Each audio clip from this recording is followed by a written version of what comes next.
away. About 50 seconds now used. Full minute just on this first pick. And they're going to go with the Ricky. A good choice. Okay, Ricky. Not every team runs it. It is a hero that they occasionally run. They've ran it 3 times in the last month with 2 out of 3 games that they managed to win. When they pick it, they most of the time like to combo it with the obvious choice of a Marana. So that would not be too surprising if they go that route on the side of Team Spirit, to have the Sleeping Dart into the long duration arrow combination. 2 very elusive heroes combined together as well. And on the opposing side, Entity are going to go for Kataomi's Spear Breaker, obviously. Last game it got banned out, and the DP, which probably is going to be another Toby DP, because honestly he's killing it on the hero. He gets sacrificed in terms of farm, but he still gets the exact items that are necessary. Last game he was running around with like 50 armor, and the Naga could not touch him whatsoever. There was no damage coming out onto the DP. Yeah, the Ricky gives, or sorry, the Spirit Breaker rather, gives a good way to track this Ricky. Have ways to help deal with him. Sure, he can tricks of the trade through to help dodge some of the stun and the disable, but if you get caught, it's going to be costly with all the stun the Spirit Breaker brings out with the bashes. It's going to allow him to have a similar goal too, where you can have this disable gank in a bit more of a raw, brawly fashion than the Ricky does, with just a nice eloquent dart, but lets you achieve similar goals and even some ways to counteract each other. And yeah, they're stumped a little bit. Yeah, there are a lot of choices that could work. Marana's downside is you can't really leap away from a Spirit Breaker. You could try and annoy it with another stun here. They're going to go for the Snapfire. Not 100% sure if this would be a support or a core, because Collapse also tends to play it in the off lane. I think they might even play it in the mid lane for Laurel. Actually, he does. So there's reasonable flex amongst that hero specifically. I know Poishka also plays it safe lane, so in that regard, they have many choices. But the plus of it is if the enemy won't go for a Phoenix, they won't go for Tombstone, aka Undying, they won't go for a bunch of different heroes. And there we have the Bat Rider being removed from the situation. And I don't think that is a bad choice whatsoever from Team Spirit. And this is a good counterban in response to the Drow. Something that maybe struggles a little bit against the Bat Rider, perhaps. So able to have that more room with it being taken down. But we've seen how much armor that DP can have if they go for the Terrorblade again, too. The Drow would have such a free game, and you're going to have to get rid of that. And they don't want to see the Storm Invoker. Just banning all the Storm heroes, I suppose. Storm is any good mids. Is pretty much considered one of the best invokers in the world. Tends to almost always go Exort, which is kind of interesting. Though that Enchantress ban is also an interesting one, because that means that they expect this one of the two to be a core, probably going to be the Snapfire in that regard, because the offlane duo of Ricky plus Snapfire is actually pretty good with the cookie combo, the slows, the AoE that they have. It's actually not that bad of a laning situation to be able to get kills together pretty easily. And again, we have another Ursa ban a bit earlier this time, but won't be seeing our good old cuddly bear be able to rip and tear. And Entity will have the first pick, so they still have the option to go for the Terrorblade, which wouldn't be too bad this game. I think Terrorblade would be a bit problematic in the laning stage, because Snapfire does do a lot of magic damage. Moment Snapfire hits level 6, it's probably a free kill on the TB. And Ricky will hunt him down in the jungle for the most part. Obviously, they still can if Watson feels it, though it's if they would pick it now, there would probably be 2 counter picks immediately with like a Zeus mid for Laurel and a Yatoro sniper or something along those lines. And okay, probably not sniper because it would be destroyed by the Spirit Breaker. But something along those lines that would make it significantly tougher. Actually, it would not even be that bad of a choice against Spirit Breaker because you can interrupt the charge with the shard on sniper. Laurel did play that sniper mid, the caster build sniper. So that's also, you know, I'm not saying that he should, but it's an option. It's there. It'd be a bit spicy considering you're going up against what could be a DP mid. We don't know just yet. They're going to throw out the 5 Fishmen. Being able to just have a nice solid performance, a ton of clutch glimpses to confirm kills. And this gives away 0 information to Spirit following these double picks. Running away is going to be very hard for them, except for the Ricky. Ricky can very easily dodge and weave because he can dodge the glimpse and he can dodge the Spirit Breaker charge with the tricks of the trade. So in that sense, Ricky is actually having a pretty A-okay game so far. But we get to see a Morphling most certainly for Yatoro coming up. That is an interesting pick. It has been pretty good these days with the Aghanim Scepter against a lot of agility-based heroes. We'll have to wait and see if it will be up against one of those this time around. The Tusk makes me question where it's going, because it can be a 5 from Maposhka, but it can also be a Laurel mid snap. I'm thinking 5 Tusk with the Morphling from what I've seen so far. That's what I'm going to lean towards. It works pretty well to get early damage in that laning phase, which helps Morphling compete. It's going to be important because it's going to be Spirit Breaker +1. I would assume they reveal the Toby hero now. In 1 or 2 teams that like to wait to pick the offlaner till the very end. I don't think Entity is one of those teams. Team Spirit tends to keep the Collapse hero for last.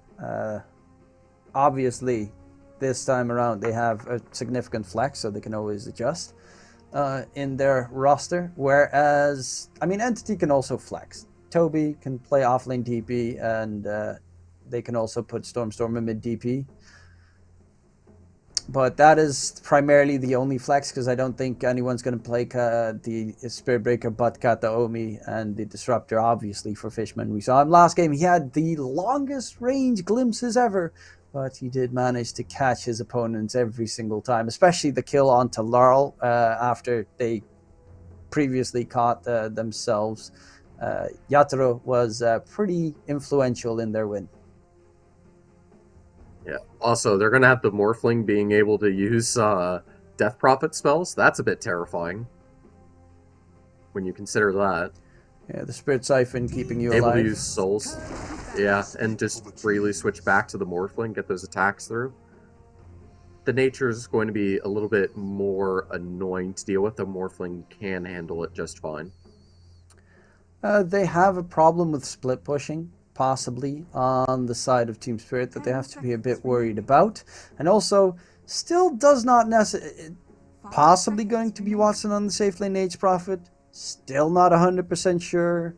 And they do have last pick to make any adjustments where needed on the Entity side. And you always have to be careful of some good old cheese with a player like Stormstormer that also has quite a nasty amount of heroes that he plays. Same with Watson, to be fair. He also has significantly annoying heroes in his pool. Go for the late Enigma ban. I mean, if it's able to catch the Morphling, it's pretty much GG's from there. Cuddle also gives that sort of team fight control, tons of magic damage with no ability for the Death Prophet to get on top of him easily. Certainly can, but it's a difficult affair. Just want to make sure that we don't have that Laurel Coddle, one of the things that he's enjoyed playing. It's also something that Spirit Breaker really hates, because he just gets slowed, and based on the Coddle slow, the more you move, the more you get slowed. Well, that sounds like a horrible move for Kataomi in this game specifically.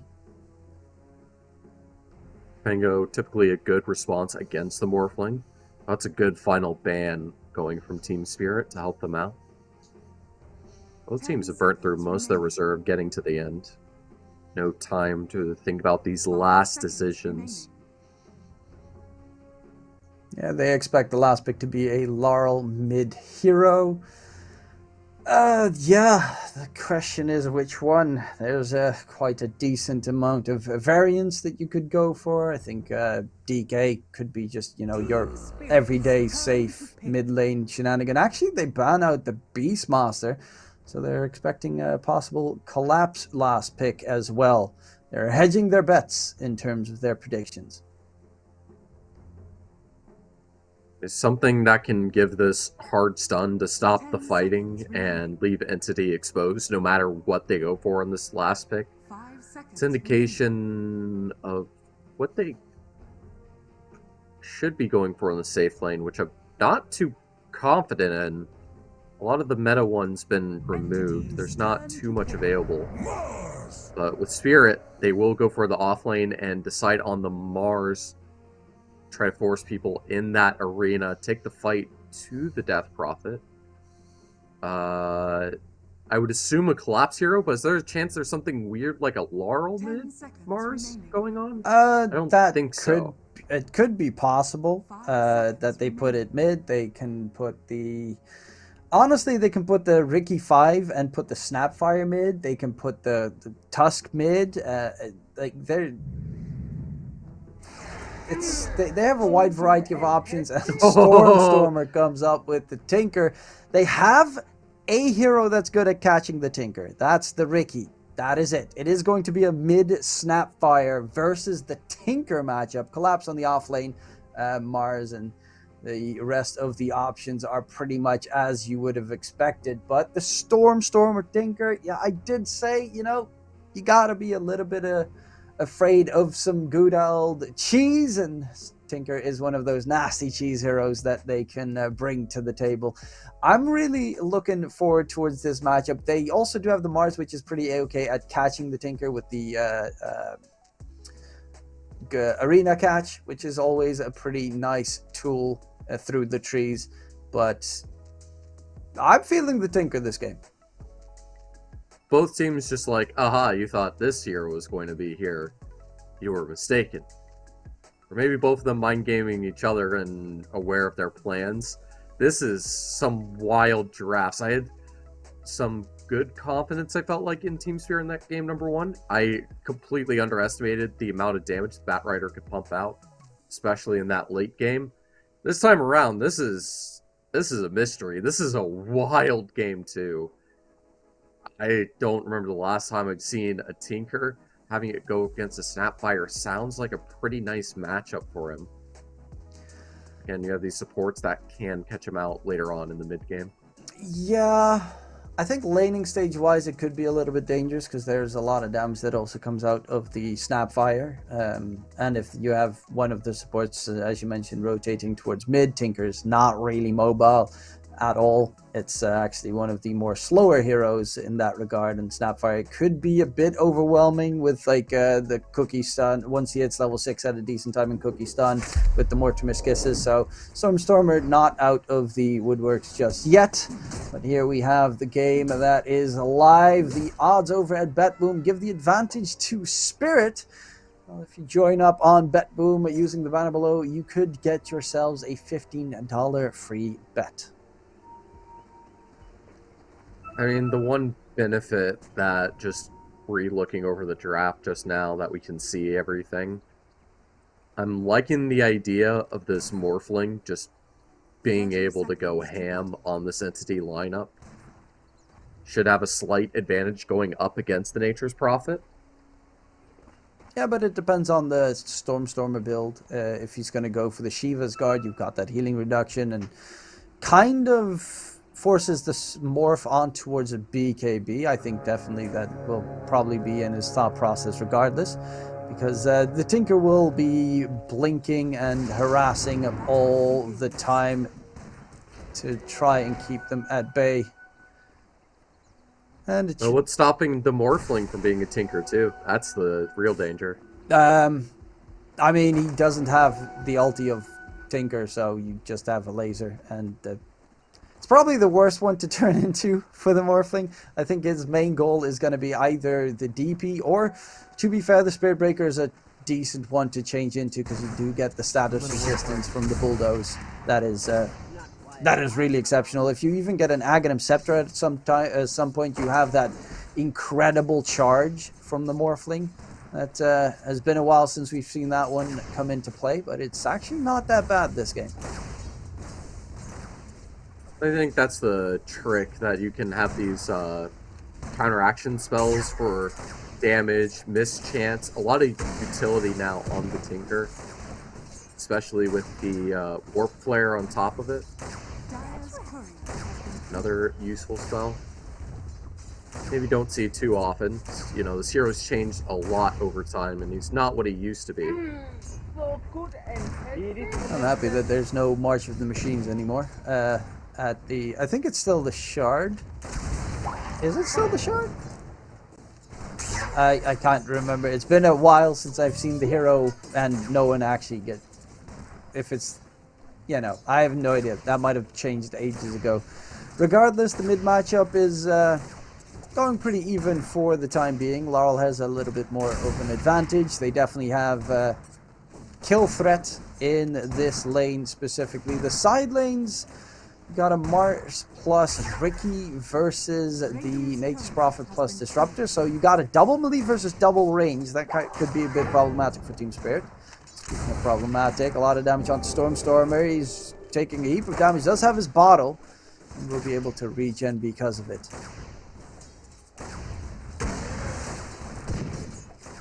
And bottle means plenty of early harassment. Seems like the Snapfire edging out a little bit initially, forcing them both to go for these water runes. Yeah, the attack animation as well is pretty both good. Both of them rush it out from Snapfire. Yeah, that's true.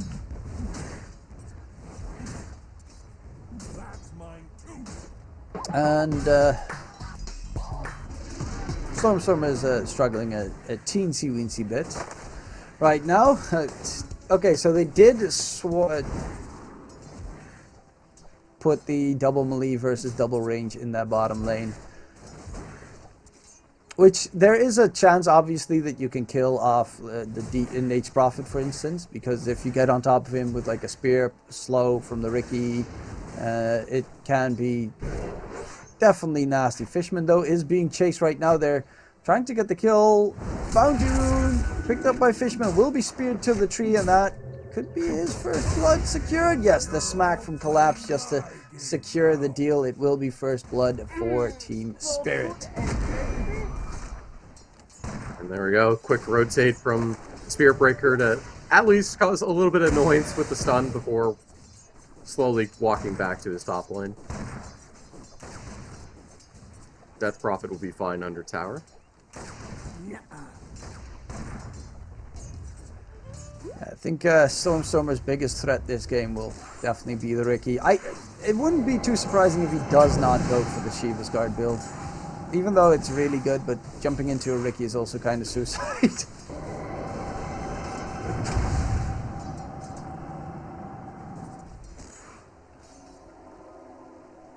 And this got the classic Essence Shift abuse.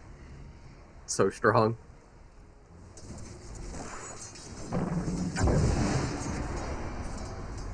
Creeping up. It is cut to Omi that is trying to just rotate through, but everyone is content with farming. There's not really that much kill threat here either, because the Morphling can always just swap between his agility to strength, and the Spirit Breaker can obviously interrupt that, but you need a decent amount of luck to be able to get the kill onto Morphling at this stage.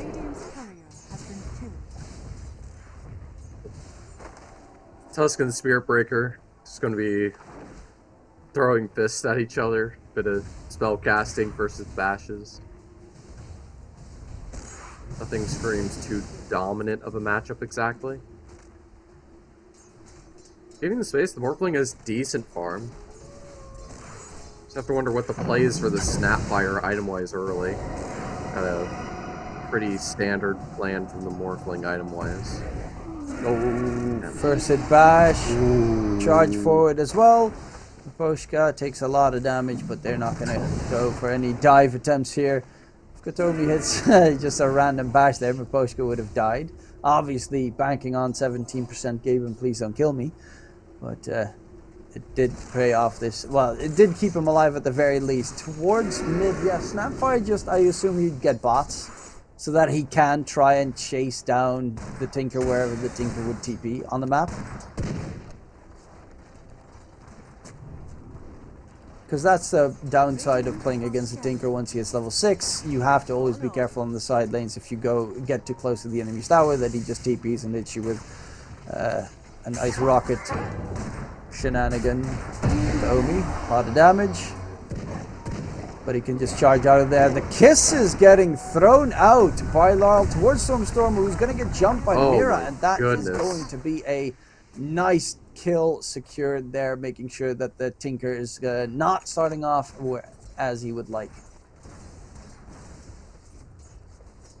And if there's someone that's able to catch this, Snapfire can take this Morphling out. And don't forget, you can take out a free $15 bet without having to take out your wallet, going through BetBoom, clicking through the banner down below.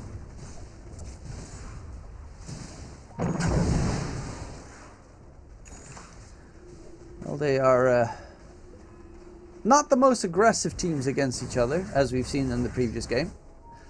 Tend to just farm up until they get their timings. Their Nate's Prophet's having a free all time. I do think that once he hits level 6, the rotations could possibly... well, he is level 6. You have to be a little bit careful. He could rotate quickly with his ulti, TP, clear out towers. And is going for the Hand of Midas first item build. Not looking to go to the late game, it seems. Not every Nature's Prophet goes for it. Some of them tend to pick up the Maelstrom, go for the Gleipnir rush. But this time it's Midas gaming.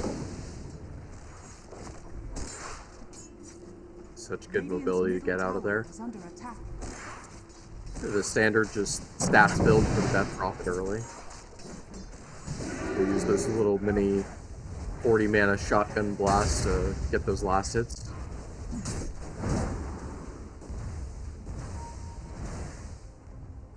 And considering there's a Nature's, that's actually one of the strengths of Mars, just being able to spear him to his own trees.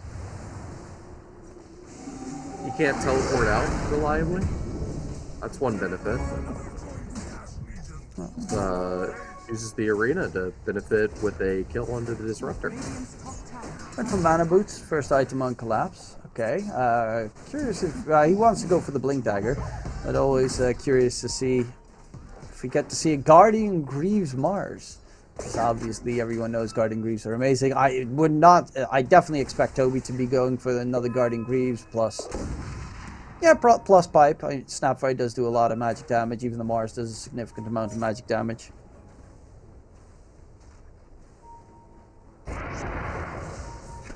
Oh, Fishman. Getting annoyed by Mira, who doesn't even have his level 6 yet. Stormstormer did TP through. But they're going to go for Laurel, because there's Watson on the other side. Laurel, can you get away? The slow comes out onto Katomi, but they will be able to get the stun connected, and Laurel should die. Glimpse back, surrounded. That's a big kill onto the enemy's mid laner. And that's a pretty big one. They also know that the Tusk is nearby, because he just uses Ice Shards to try and help out his mid. A little bit surprising that Miposhka tried to, well, pretty much showed that he was in the area. That should be an easy pickup. Yeah, good stall, but it takes 3 heroes running through. I guess 2 of them have global presence, so they can just go wherever they want, really. 3, now that I think about it. They can just go everywhere. It's a bit silly.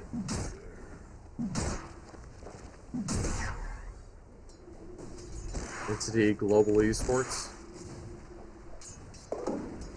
Gonna be their name soon enough. First item, Lincoln's on the morph.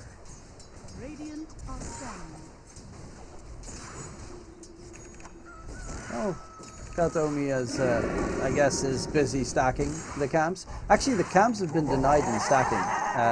Currently in the Radiant jungle, there are some sentries placed down to make sure that those camps cannot be stacked. So, good aggressive move to make sure that the Tinker does not have good, easy farming tools. Yatoro is going to TP bottom, and they're going to pressure the tier 1 tower in the area as well. It's time to swap lanes. Currently, Fishman is being blocked into trees by a couple of creeps, and Yatoro will be able to get a freebie while continuing for the tower with that second catapult of the game spawning.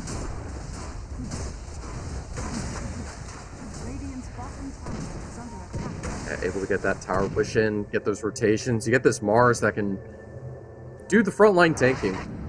As you have, you know, the Ricky, the Morphling, kind of just bobbing and weaving, dancing around.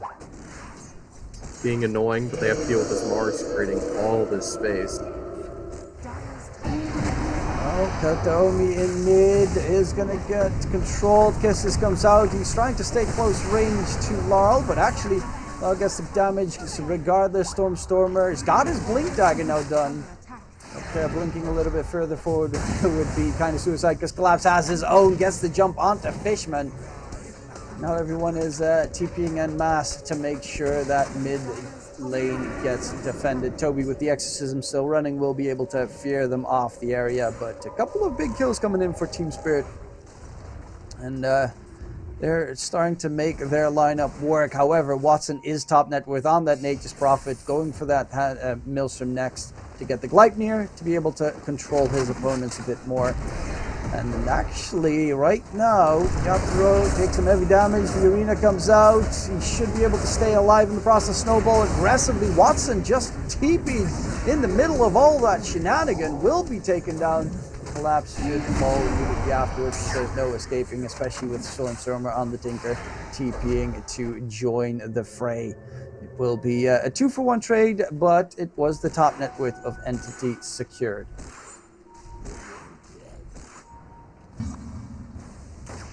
They're going to be pretty happy with that, especially considering that they had very little pickoffs and kills before this. Being able to take that direct fight is going to be helpful. And that's good lockdown. There's nothing to follow it up, so the Morphling will be okay. Going straight to healing, and in fact, the whole team's rotating. They want a team fight. Good catch on to Fishman. He's not level 6 just yet, but Fishman's also not dead. So we'll be able to stay hidden for the time being. Ice Shards actually hits him. He's trying to heal. Toby gives his ally a little bit of extra healing in the process. And Collapse was looking to go for another Blink catch attempt onto Fishman. And he still manages to get it done. Fishman will be caught in the trees and will die. That tier 1 tower is still not down, surprisingly enough. It should not take too much longer to be secured. Mira is close to the money for the shard, just needs to wait until the 15-minute mark and get himself 350 gold in the meantime, and then he'll be able to constantly sleep dart that Tinker.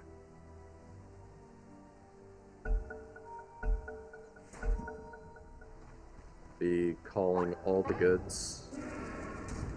We're good to go. Dude, this game's so interesting. I'm imagining the Morphling, especially with the early Lotus Orbs. Or not the Lotus Orb, sorry, the Lincolns. The other L defensive item. Be able to do a lot. So Mira will be just taken out. Yeah, Caught out. They had a sentry down and the high ground observer ward, and yeah, Katomi on the Spirit Breaker is pretty good at hunting people. Honestly, their lineup is pretty much tailor-made for hunting people. With the Tinker blinking after everyone as well, the Glimpse, even the Nature's Prophet and DP are pretty capable at the chase. Tier 1 towards mid will be secured by Watson, so no denial by Maposhka. Early dream for it. Radiant are scanning. Mid tower's already gone. Nothing to use that exorcism on anymore. Trying to just get a few creeps. Disruptor focused on those juicy stacks. Yeah, but it's all on division. There's a high ground ward placed by Team Spirit on the Radiant high ground towards the triangle. So they see this being placed, and that could be problematic if they're going to try and farm it eventually.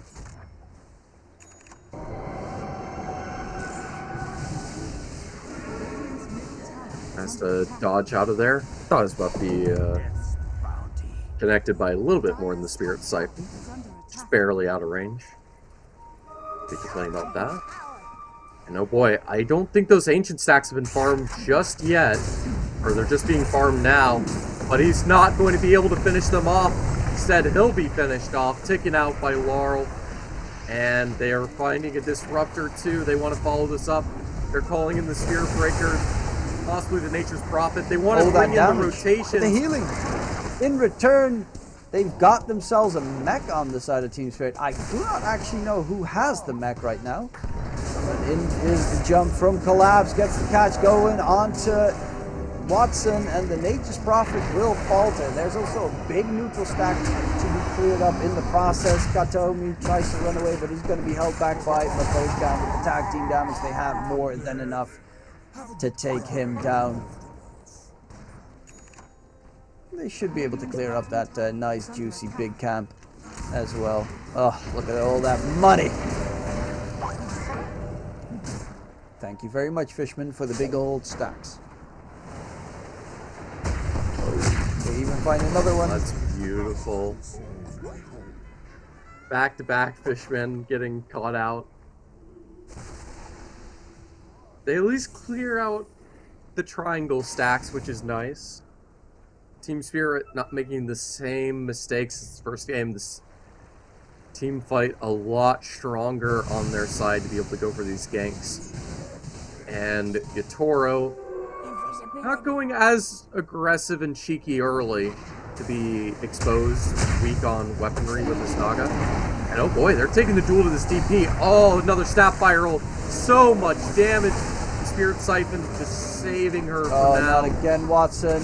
He TP's in the middle of everyone right there. Needs to back out, needs a bit of support. There's going to be a TP attempt, but it will be interrupted. Collapse is going to be taken down, but in the roach pit, it will be Watson finished off. The Tinker, though, is still a scary prospect. Luckily enough, does not have any mana left and will be TPing out right now. But yeah, Watson's TPing a little bit too aggressively on that Nature's Prophet. Has joined in the middle of the team fight now 2 or 3 times already. Yatoro also stuck in the Roche pit to just stand around for a few minutes. Just stuck there because of the Tusk, I suppose. Teammate locking him in there. That was pretty nice by Katomi on the Spirit Breaker. He charged the Snapfire immediately to make sure that the ulti, the kisses got interrupted. Otherwise, that could have been a bit more disastrous for Toby. I guess he did heal a lot more than initially anticipated, so he probably would have still been fine regardless. But it does show that they know what their targeting should be in these fights.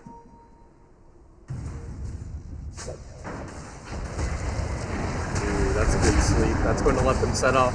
The mech keeps the Disruptor alive from that early burst damage coming in from the Tusk. Now a bit of a firewall. And that's here and the shard from the Mars. That's okay. They'll follow up with a round 2 nuke, except from the Yatoro this time. A lot more damage. Yeah, they Tinker doesn't really have the damage output just yet. Is going to spam a lot through everything. Toby gets stunned. But a nice silence in time to make sure Collapse can't use any more spells. Mira with a sleep dart onto Kataomi with the kisses coming in through the arena. It's a big problem here. They got the Tinker out of harm's way though. The rest of the team is not going to be so lucky. Fishman TP'd in, stacks some kinetic field, but he knows he's a goner in the process. Will be a third one down for Entity. Yes, they kill off again the Mira Ricky, but Mira Ricky, he doesn't care. He just needs to get his sleep darts off, and his job has been successfully done.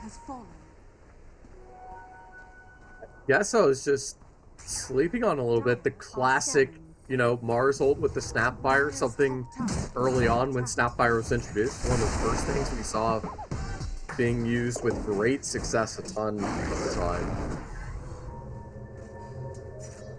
Well, Shiva's Not is so much. Shiva's is the item that Stormstormer is going to be going for. With that, Oh boy. obviously he needs to get himself a BKB. With the BKB, you're still at risk for the Walrus Punch, but you're going to need a BKB on Tinker.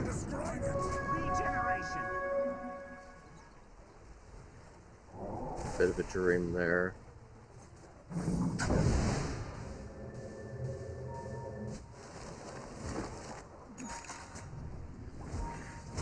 And Watson, he's building up his own BKB as we speak. The magic damage at this stage of the game is still a little bit too much to handle.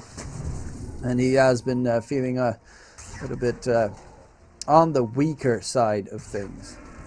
Mirror places an observer ward right underneath ward vision, sentry ward vision, so easy money there for Fishman.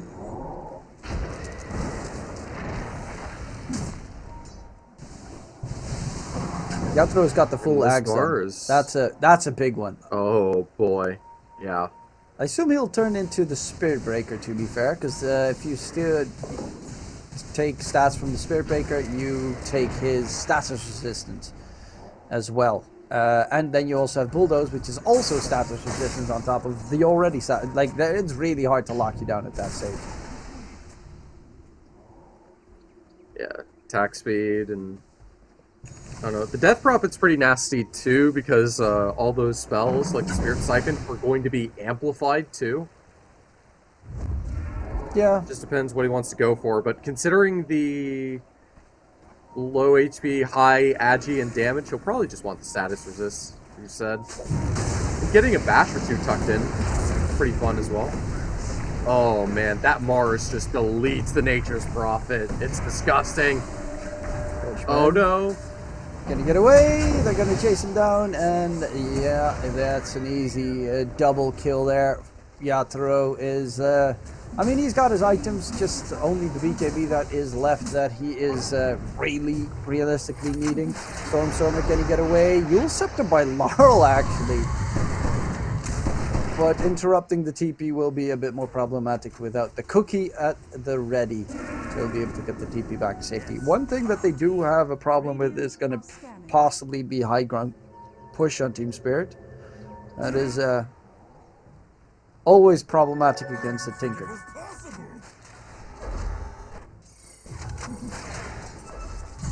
Able to get away, and Ricky's going to see it. That Shiva's hurts him a bit, but he follows up with a Sleep Dart, and there's the Tusk, the snowball in, follow up, there's the punch.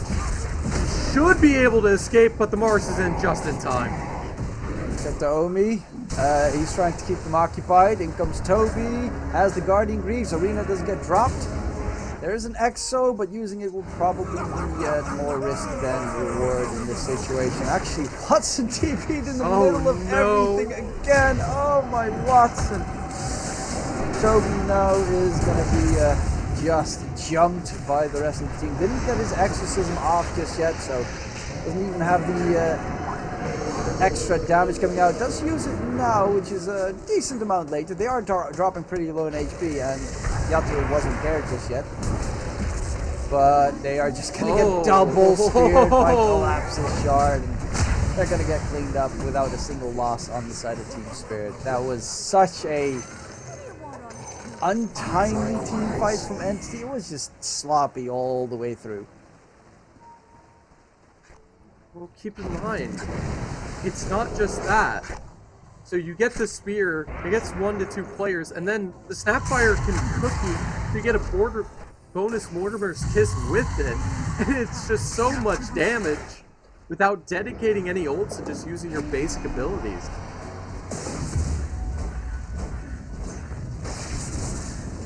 Yeah, there are. I don't know how you deal with all this damage.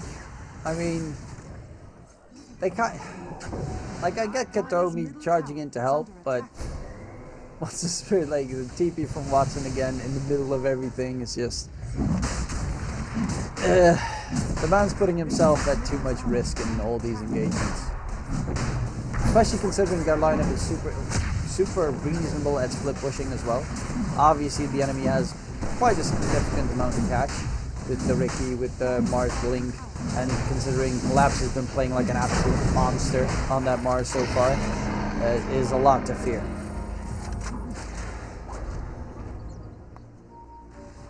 Fear should be a pretty way to describe it, especially when you have Yatoro with this Aegis. Even if you find the cheeky gank, you're able to nuke him down once. You have to find a way to do it twice, which I don't think is possible. Especially when good old Team Spirit are going for a smoke of their own. Well, without the smoke part, they're just taking control of this jungle. They want it. And they can definitely have it. Currently, it's Yatoro that is quite significantly ahead in terms of farm. On the Morphling, he's got the BKB, Lincolns, Ags, Aegis. He's going for the Scotty next, so it's just stats upon stats upon stats with his next 3 items. And he's going to be very bulky and hard to kill, because they don't necessarily have the best consistent damage unless you've got like Tinker with an Scythe of Ice constantly perma hexing you. It's going to be pretty problematic to kill off this Morphling going further with their heroes.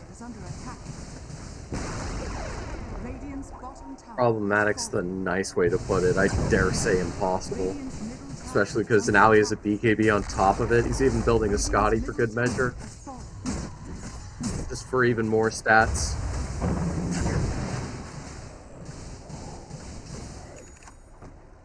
It seems like they're pretty confident and understand the position they're in. You look at the map, they have the 3 observer wards just tracking anyone that exits that dire base. Ooh.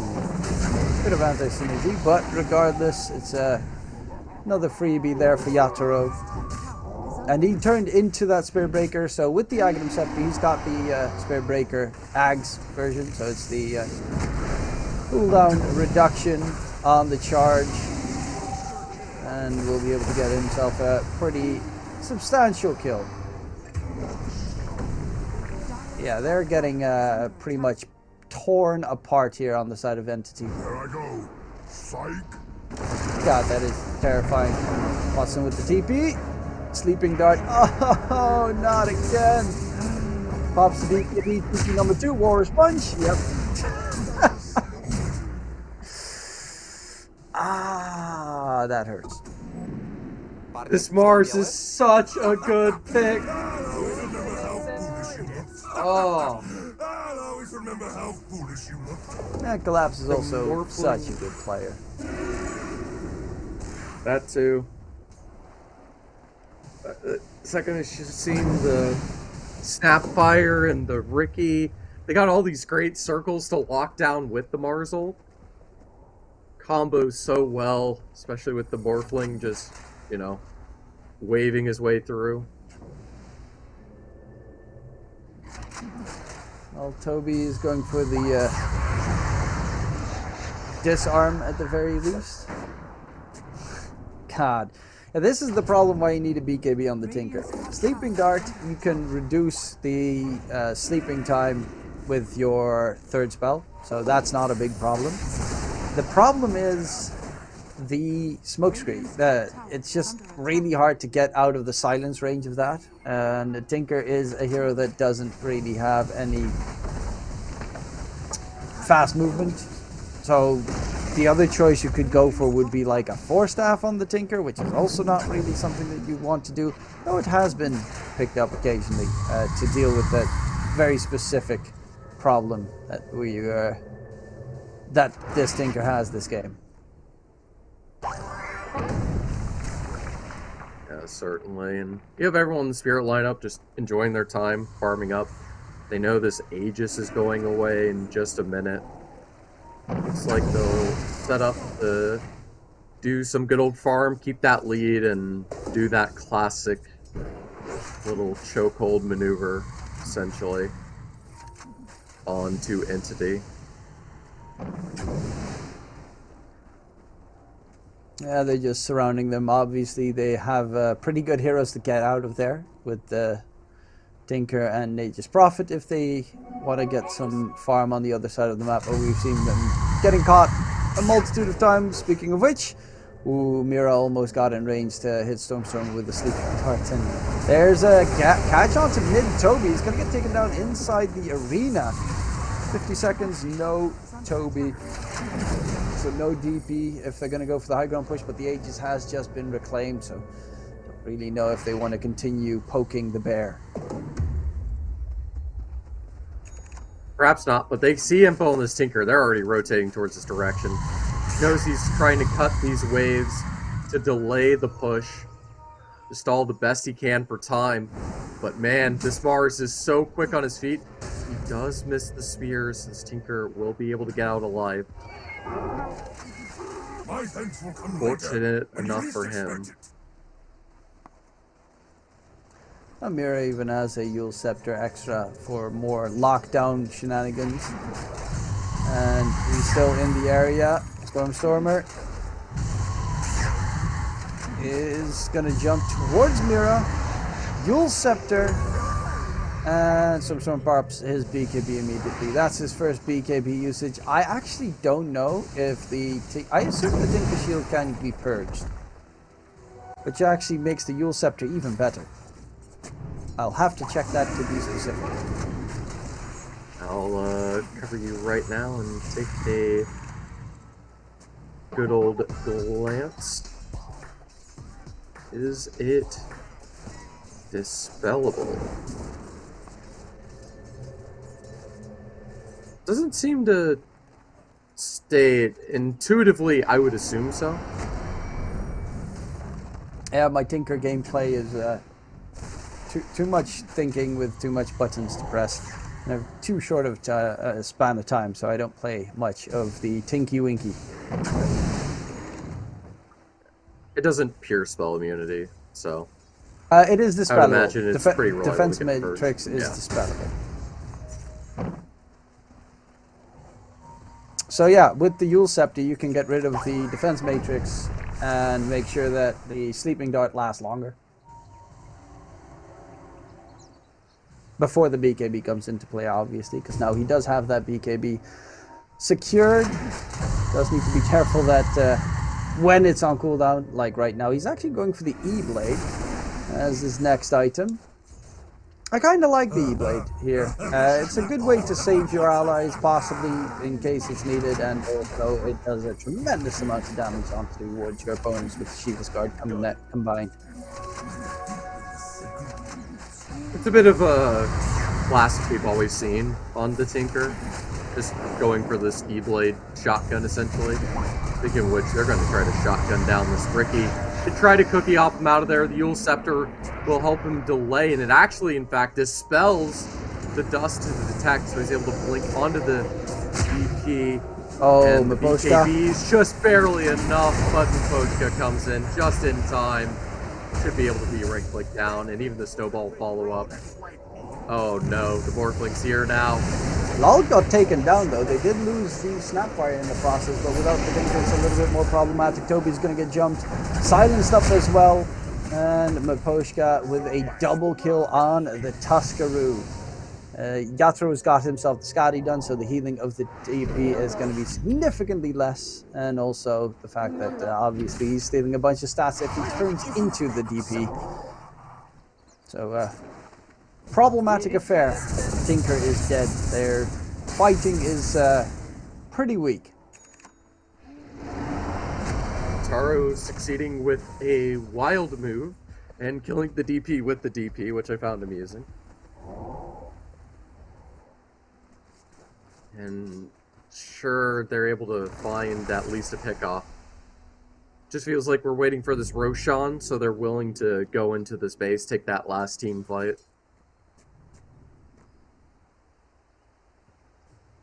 Next Roche is, 15 seconds. Second Roche, free shard. Currently, only the Tusk and the Morph need a shard, but Morph would not mind a shard this time around, because if he gets a shard and turns into DP, his Spirit Siphons actually also add in a Fear after duration, well, after a certain amount of time, which is a nice addition. That'd be quite literally terrifying. Indeed it would be. And they're clearing out the enemy's triangle to make sure that they can get a clean, free Roche. Oh, they're going to go further. They have this Ricky with mobility. That's Sweep Dart. That's the Death Prophet. Toby's getting defended currently. They are going to jump in. Mortimiscus comes out. Can they keep him alive? Toby is dropping low. Toby is dead. And currently, Katomi trying to make space, but he's actually going to be able to get the TP or... Nope, he is not. He's still got control in the area. So, that's a painful moment. Looking up towards the high ground is going to be the push. Storm trying to defend, gets immediately hexed up by Laurel. There's the Cookie Sun as well. Storm is dead. Buys back. Tries to defend his base, but the rest of his team is dropping like flies. Dieback coming out on the Fishman. The Tinker spam is going to, at the very least, keep them at bay for a little bit longer, but they are pretty much on the clutch right here of getting taken down in game number 2, because it is team spirit all the way through. And they're running into that Roach pit, having the Morphling work a little bit on that creep wave that's been pushed into the top lane. They'll even patiently wait for their godlike carry, Toro. Should be up to 30k net worth after this. Oh no, the Daedalus too. I don't know how you survive for more than a blink of an eye, such as Mars disabled. He's going to build an Ag's Blessing just so he has that extra room.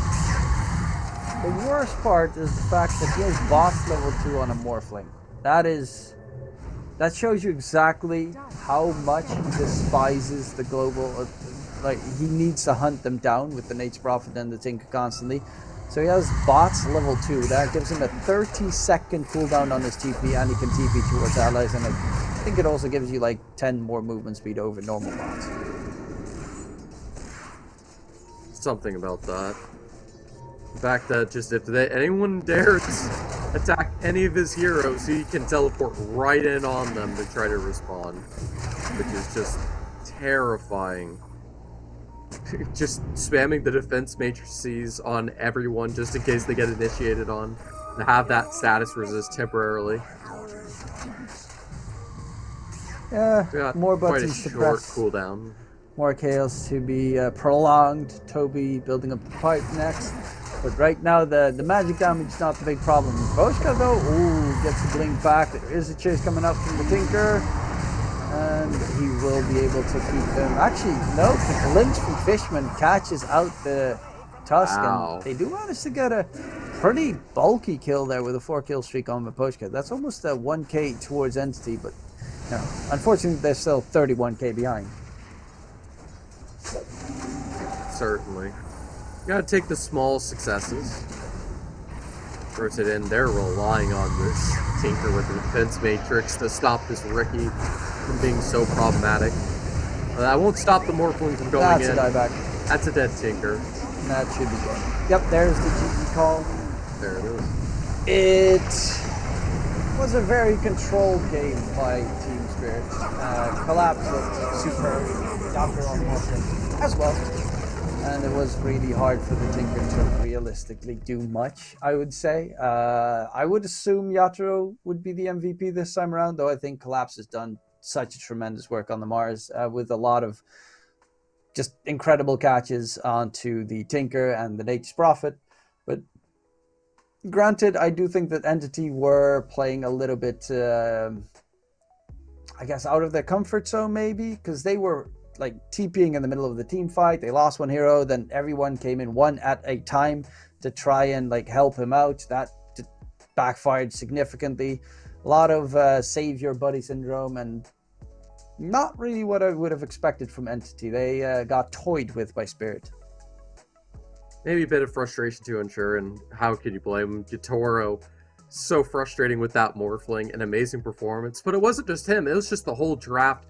Everything from Team Spirit pieced together in a way that no one could respond on the side of Team Entity to bring us to a 1-1, and I imagine it was just so frustrating to try to keep that game together and that mental fortitude. Though they'll have a little bit of time to reset, as after all, we have a break, and when you come back, game number 3, one of these teams getting eliminated, and the last one moving on. We have 3 teams left for tomorrow. We'll see you guys shortly.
Welcome back, ladies and gentlemen. Game number 2 was a very one-sided affair in favor of Team Spirit. The Tinker could not get the job done whatsoever, and, well, they never really got the ball rolling either. It was Team Spirit all the way through.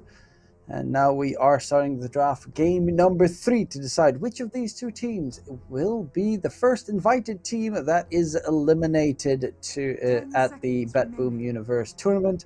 Trevor, what exactly went wrong in game number 2?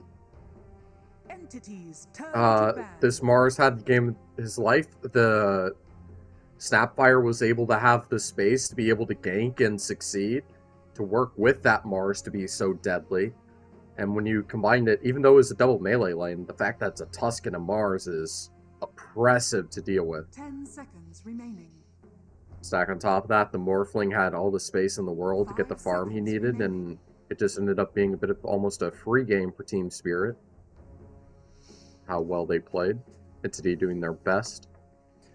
Yeah, their best was not enough, it seems, this time around. New round, new chances, new draft. Possibly. New draft could be the same. We do have ourselves our first bans with the Broodmother, unsurprisingly, the Rubik, Treant, and Lena, like last game as well. The exact same for bans coming into play. And will we get to see the same heroes? That is the big question here. Because it did not, I get what the idea was from the Entity roster. They wanted to play that global, mass TP, shenanigan all over the place with the Tinker, with the Nature's Prophet, with the Spirit Breaker charge. It just did not pan out whatsoever. And here we have, this time, Team Spirit picking up the Death Prophet instead of Entity, so they will be able to scoop that one up in their own favor. So this time, no Toby DP to be witnessed. 10 seconds remaining. Setting up, they're just like, okay, we'll maybe give it to Collapse or Laurel, not entirely sure yet, but we're ready to just have a nice time with the hero and have that flexibility. And Entity flip things around on them, go for the Ricky Natures. Yep, obviously, Nature's Prophet reasonably flexible, especially if they decide to, for instance, pick a Batrider or something along those lines. From on Team Spirit's side, they'll probably not make it the safe lane. Watson might want to have a little bit of a redemption on the hero as well. Did not really look that fluid, I would say. He got caught off a couple of times. Wanted to join his teammates, probably a little bit too early in the game, and most of the time he TP'd in the middle of 3 enemy heroes and just got badgered at that point. So wasn't the best showing so far. Could also just be an easily Toby Nature's Prophet, but they're actually going to take the Spirit Breaker on the side of Spirit. So no Kata Omi Spirit Breaker this time around, but probably going to be a Mirror one or a Collapse one, because he does also play it in the off lane. 10 seconds remaining. And we're flipping everything on its head with this draft, it seems. Just everyone going for the opposite picks. Batrider banned out once again. Such a problem. Good to see him removed in that game number 1, just doing unprecedented amount of damage. Doing the amount of 2 hard carries on his own. Yeah, Stormer did a good job, even though he did fall behind in game number 1. Has had a bit more of a troubling laning stage in both these games for Stormer, but he tends to be a player that can recover pretty well later down the line. Now they're going to make sure that his heroes are probably banned. I would not be surprised if the Voker is going to be the next ban that they'll go for. It is obviously a Stormer Classic, and they have some nice Sunstrike possibilities to set up in this game as well. And there's one reason to believe that, just in case you had some suspicion, like, for some reason, somehow the team displays were flipped and it's actually Entity going for the Death Prophet, Spirit Breaker. But seeing Entity ban out The Snapfire after that 5 last game, seconds that's a remaining. clear indication that they wanted to go for the Ricky Nature's Prophet. Entities Things are turn to weird. ban. But there's plenty of time for this game 3 to get even weirder, as now an Undying ban's thrown into the mix. Still Clockwork floating around as this good old trusty 5. Yeah, Fishman loves his Undying, plays it most of the time whenever he can.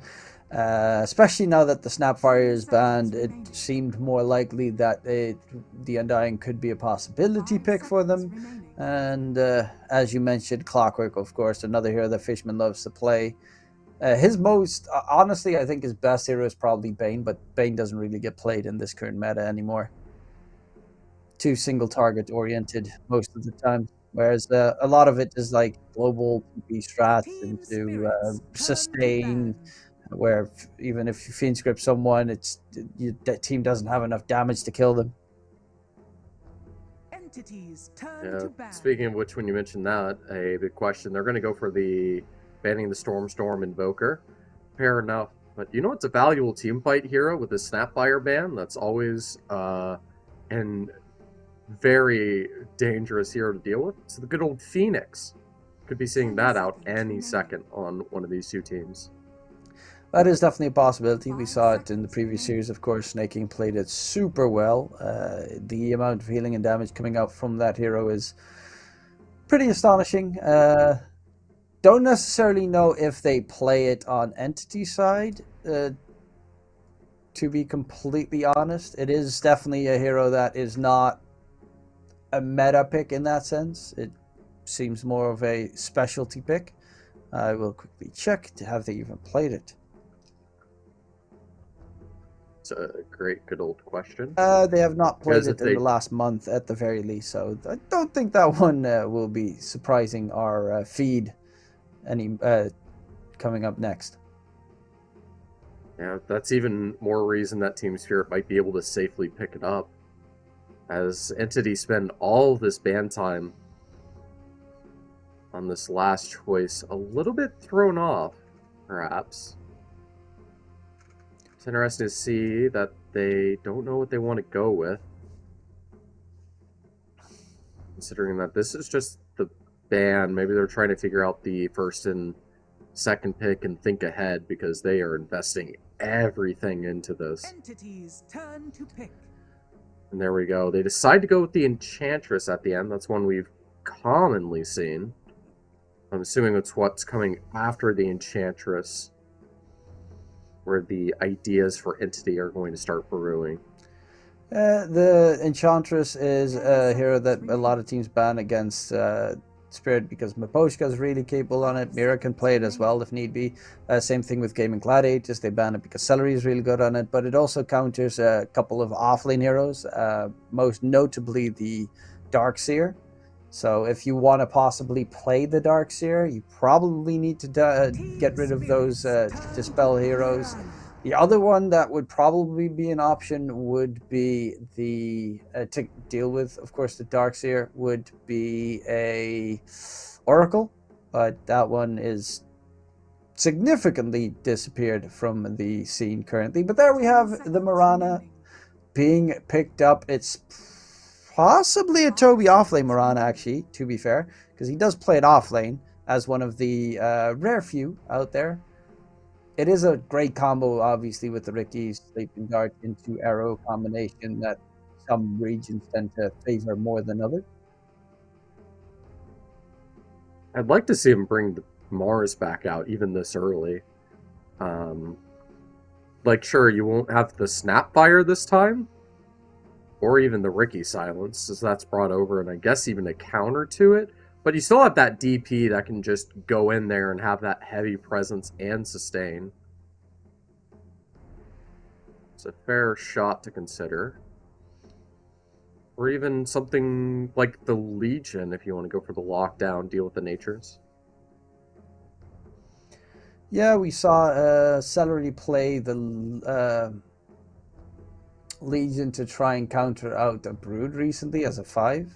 Could always do some very weird shenanigans like that, because if you get a Legion and someone gets 5-second arrowed, you at least will be able to purge off the stun from that Marana arrow and keep possibly a hero alive. Obviously, the other hero that does pretty much exactly that would be the Omni Knight, and would the Abaddon would also be another choice to deal with this very annoying combo. There are some hero players that tend to go for ODs, some saving cover heroes, but I don't think Laurel is an OD player. I do think Stormstormer would be a possible one, though.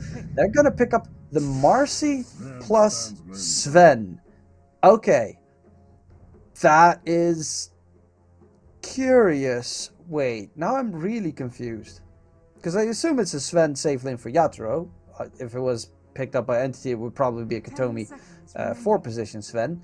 But then the Marcy, are they playing this a Marcy offlane Spirit Breaker for DP mid or DP offlane Marcy support? Feels strange.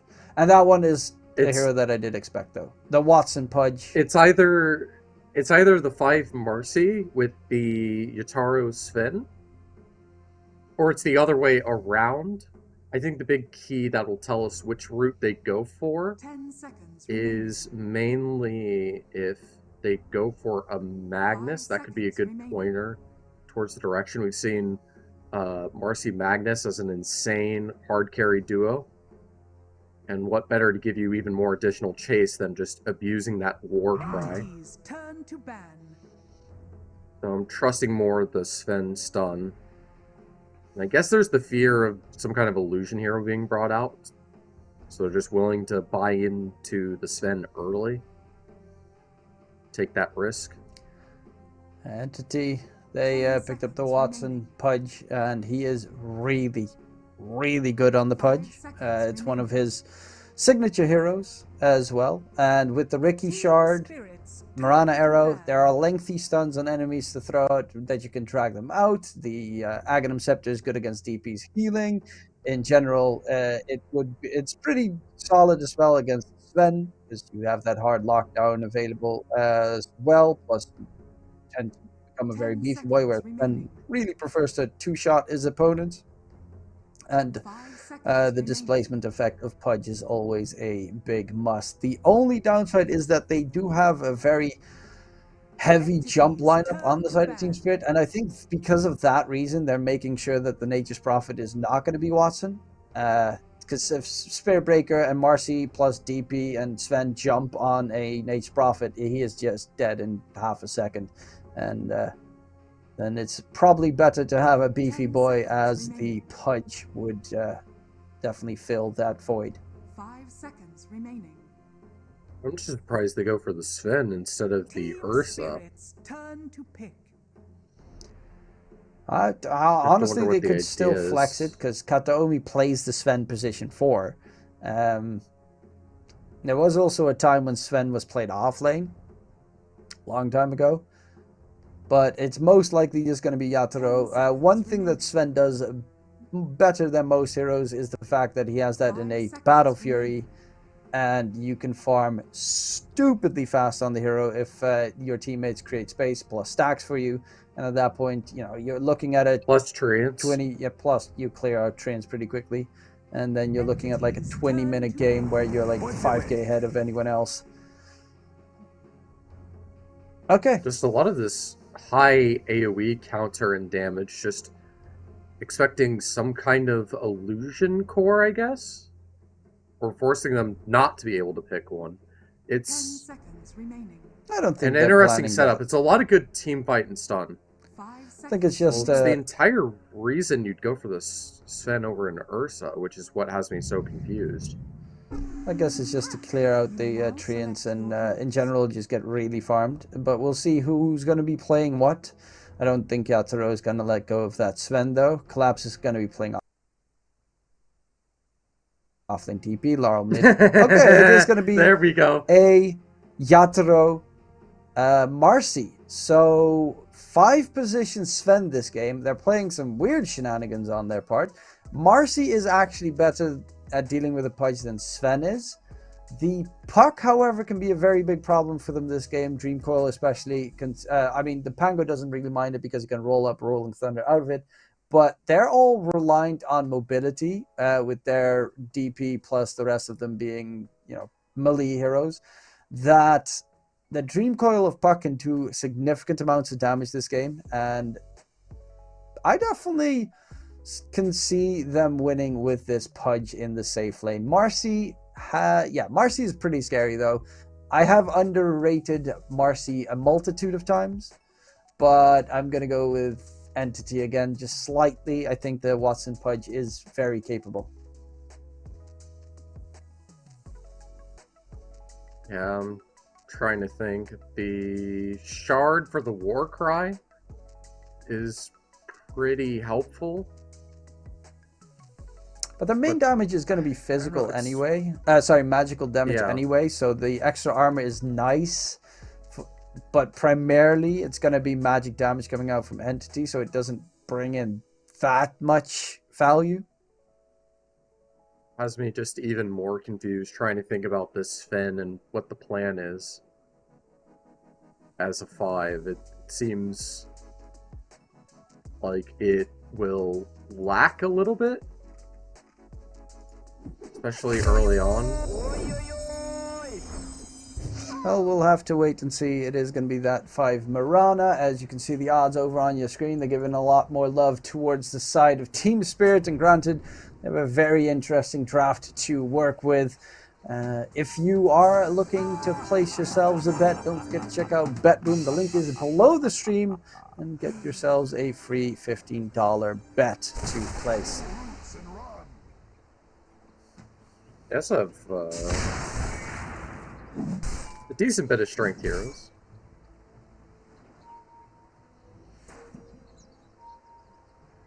I guess the Sven does give them reliable stun. Yeah, and the movement speed is pretty nice. I think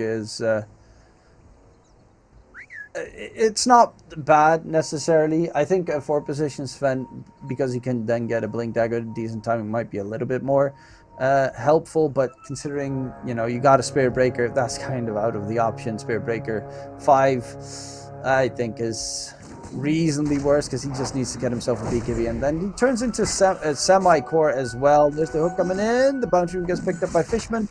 A lot of damage. Mirror's trying to get another bash secured. Watson's actually going in onto the Spirit Breaker here. A lot of damage.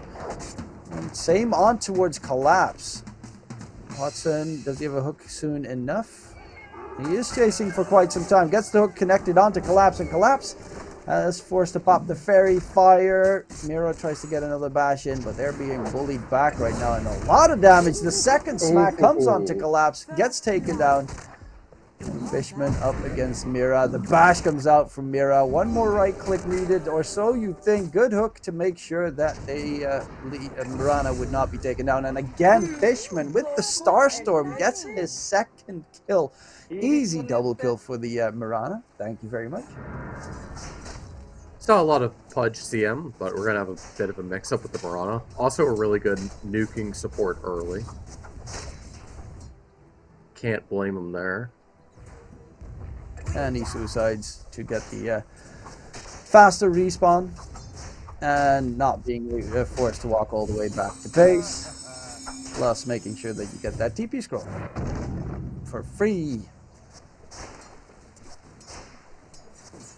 A little bit helpful. And this is a matchup we've seen go both ways. And had it mentioned in interviews, there's so many amazing mid players at the moment. And this Puck Pangolier is a matchup that can swing either way depending on how accurate, how many spells the damage with the Swashbuckle Pango can find. It's not going to be easy, especially with Stormer. Amazing Puck player. Oh, Mira gets taken down. Another kill in that bottom lane. And these are all nice stacks coming in for the Pudge as well. Preemptively, obviously, because he most likely doesn't have the Flesh Heap just yet. But it is a little bit painful that the DP is struggling in that bottom lane currently. Speaking of struggling, Collapse is going to get hooked back again, and another one for Watson. Let's just stick to the bottom lane, okay? Because everything's happening here. Puck versus Pango, obviously they can kill each other. But that's most of the time once their ultis come into play. I don't know. It like sure there's stuff happening off in this bottom lane, but it's only happening in one direction. Yet to find any response, and I'm feeling it's not going to be changing anytime soon.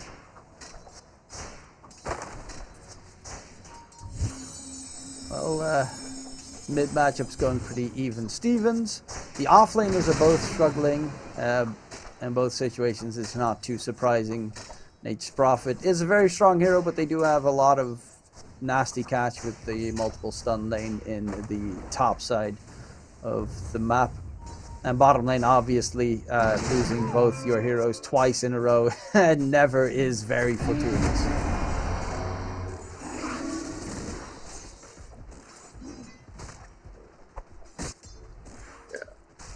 Just one of the problems with this Spirit Breaker, I feel like he's just useful for getting a couple of stuns in on the team fight that most heroes can't pump out as quickly, and then he just sort of dies.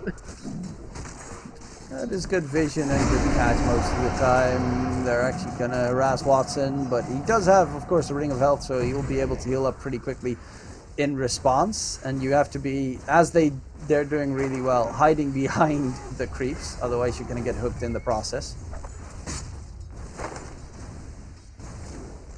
Yeah, it's so important to have a perfect response in the process.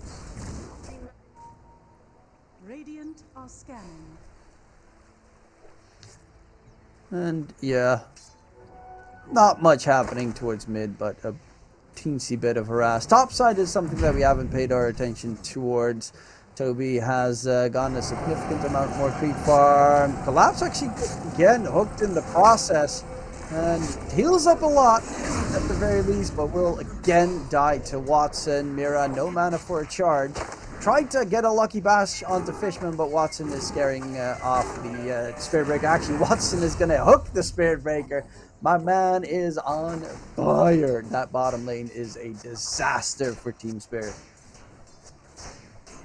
Absolute beast on the Pudgar, and as much as the stuffing may deceive you, nothing to toy around with. And again, we have this wild Sven-style support with the right-click Marcy. Feel like something's gone wrong when the Marcy is able to do your job better than the Sven. Well, smoke is pretty good for the extra, well, obviously the silence, but also the mischance coming in. That is very hard to deal with in the earlier parts of the game. That way he can keep Toby alive as much as possible. Speaking of which, Toby has a triple Wraith Band on that offlane Nature's Prophet. That is a bulky boy right now. And you don't get to see the triples that much anymore. Obviously, there was a time when you had a Storm with a lot more of the starting items. Right now, kill comes in from Yatoro onto Toby. He managed to take him down at the very least. But Toby, Nature's Prophet is here that can TP where needed. Rolling Thunder has been used by Laurel towards mid. But the rune is bottom, and it is going to be an Invis rune. Should be picked up by Laurel to refill his bottle at the very least. Denied, okay. Mira picks up the Invis rune. And that is actually a really good move from Fishman to make sure that the Invis rune does not get bottled in the process. So Fishman, yeah, he has one more leap. He's walking towards Watson, and Mira immediately sees his mistake that he's made because Watson's here to nom his way to victory. And Watson is on a dominating streak right now. This is baited. You just got jebaited. There's heroes that we've seen absolutely destroy this Pudge in the grand scheme of things. Or don't feel free to make sure you don't get destroyed. A free $15 deposit when you sign up with the BetBoom app, clicking through the banner below the stream. I don't know if this Marcy can deal with the Tiny, though. That's a lot more sketchy in my eyes. Well, Marcy has been pretty strong against the Pudge as of late. With the ulti, Marcy can definitely kill him. depending on how much farm you have, obviously. TP towards bottom, Stormstormer did get the kill. Nice Rolling Thunder, and actually the DP is healing a little bit too much. They might find the kill off Watson. They do take him down. A 4 kill secured for Collapse, and that is a great rotation there from Laurel. Nice smoke gank from the Team Spirit players to make sure that the Pudge will be hampered in terms of his farm. Much needed, because if this Pudge kept getting away freely with everything he's been able to obtain, he would be able to just snowball out of control. Heard in the interview that he can be very volatile as a hero. There's a reason for that volatility. It's because the power, when it goes the other way around, in his favor instead. Oh, that's a beautiful silence combo. Just the second they get out of the smoke. Oof. And that Sven stun's going to cost all the HP of the puck, and the Pangolier is able to just regen everything back to full. Back to base you go. Yeah, painful in that lane. Toby's going to get jumped by Yatoro. A lot of damage, while bottom lane Watson with the Exorcism will lose his life to Collapse, and both side lanes lose their cores in very close succession to each other. And Yatoro using the remainder of his ulti to at least harass the building a little bit. But yep, it is going to be an interesting build, because it looks like he's building the Battle Fury Marcy, something you don't see too often. So you have the choice of going for a Sven, or a Sven that just hits really, really fast. I suppose. But who's the Battle Fury for? I mean, I guess you keep the Quelling Blade equipped for the Natures? That, first of all, is always a big plus, and the fact that you can just... Because one thing that Marcy is really weak at is farming the jungle.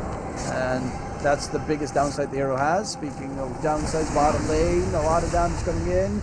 And it's going to be with the ulti coming through from Toby, the help they need to make sure another double kill gets secured towards mid. Trying to deal some damage, but Sven is pretty tanky. Hey, that's Maboshka. He's got 960 HP, a bunch of armor with his third spell. He's not an easy kill. I have to wonder how much Entity will care, because as you mentioned, most of this lineup is magic damage. Except for the Natures. I guess he's got a good mix of both. Yeah, still primarily magic. Like, his ulti does do a significant amount. His right clicks are okay, but and his streams don't really do that much damage to heroes. It's primarily the blocks that are a nuisance to deal with. Smoke gank towards bottom lane. We've got the Dream Coil available, and Collapse did get the tier 1 tower. But they're just going to walk right on top of him, and Collapses another goner. They don't even need to use the Dream Coil or any of that sort. They managed to pick up the DP, but even with 5 kills ahead, Entity are losing in terms of farm, because, well, Spirit Heroes are farming pretty exceptionally well.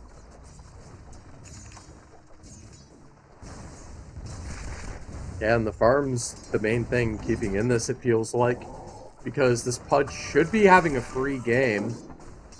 But as I mentioned that, I take a glance at that net worth chart, and the Marcy's 500 gold ahead despite all the success Pudge had. Feels a bit wild to me. Radiant's top tower is under attack. Yeah. Marcy, a bit of a gold magician. And it's going to be really good timing on that Battle Fury as well. So Yatoro, more known as a heavy farming core player, will be doing exactly that with the Battle Fury pickup.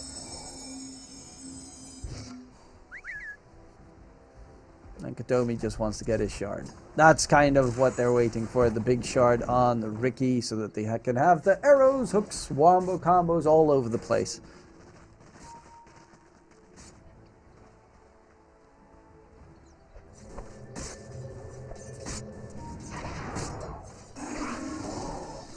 I guess that's part of the reason why.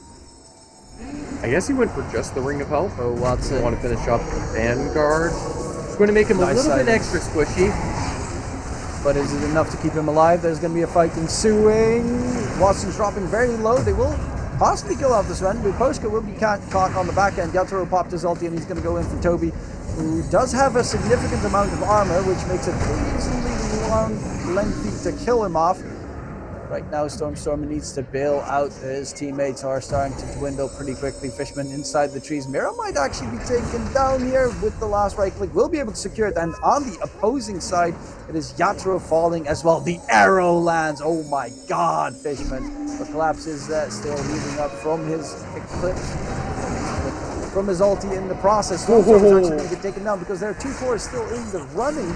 Watson with a good hook to keep the DP at bay. There is a mech to heal himself up. Are they going to have the damage with the arrow? They will be able to interrupt the TP. And now it's Laurel on the run with a swashbuckle. Should be able to kill off Fishman and will be able to find that kill. But that swashbuckle for the kill is actually going to cost him his life as well. And Watson gets a double kill, even though he was the first one to die in that engagement. Yeah, but if you're able to rotate back in and clean things up, you start to get this lead and you get this space where this Pudge is close to finished on this Ags. Actually, he probably kept the Ring of Health because he doesn't want to go with the Vanguard. Likely going for the Hood and the Internal Shroud. Yeah. Eternal Shroud probably not, but Pipe's always nice. Dire's top tower is Especially this game for Team Spirit. The Pipe against the quite big amount of magic damage from Entity is going to be a huge addition to their build-up. Mira is going to get jumped here. Gets the charge away, or so he thinks. The Dream Coil will be able to interrupt him and they'll find themselves the Spirit Breaker with probably the tier 1 tower, because it's kind of surprising that it's still standing at 14 minutes into the game. Actually, Spirit Breaker is building up the shard right now, and the Spirit Breaker shard, I think, soaks up a targetable spell, if I'm not mistaken, something along those lines. I don't ever really see it, but it's a good way to make sure that the Sleeping Dart will be targeting a different hero, something along those lines. We're gonna have to look it up. It's something with the 20-second cooldown, last 6 seconds, and it will redirect one ability onto Spirit Breaker instead, with the big caveat that it will cost 75 mana, which is quite expensive for a Spirit Breaker. Yeah, I don't ever really see that shard, so it's kind of interesting to get to see it being picked up in this game, especially as his first item. And as you can see on the screen, the odds are 50-50 between the two sides. And if you think you can wager on those odds, don't forget to check out BetBoom in the banner below the stream to get yourselves a possible $15 free bet. I think the goal is to just counteract the Pudge Dismember. What are the main things I think the that Sleeping can stop Dart is Marcy from getting that right click? I think dragging the Sleeping Dart onto the Spirit Breaker is probably the most value. I don't really think that too. The Pudge one is. I don't know how necessarily it works with the ranges of certain spells, 'cause Pudge doesn't have the biggest range on it.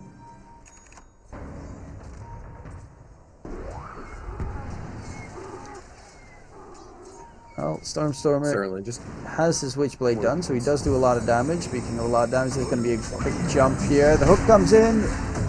They don't need the Sleeping Dart if you got an arrow. Nice Dream Coil keeps the Marcy actually out of it. For now, Fishman's going to get completely locked down. They're trying to disengage, but they'll find 2 supports for the one that Entity managed to secure. good chase from the Marcy. And we're seeing a lot of teams. We got a passive wind laced on the Pudge. I think the Marcy's buying one in a second.